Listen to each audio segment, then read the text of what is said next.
I just called our track and we can change anything on the suspension to make it work, and we can do anything to the tires per se.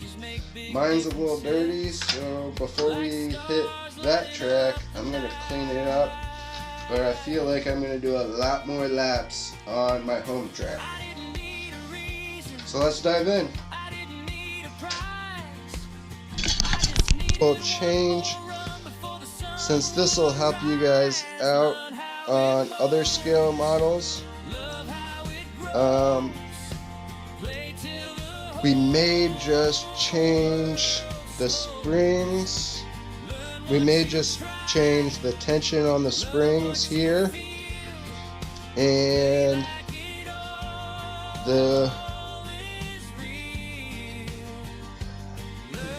shock spacer here. See if we can't get that to turn in and be adjusted a lot better for the track, for the test track.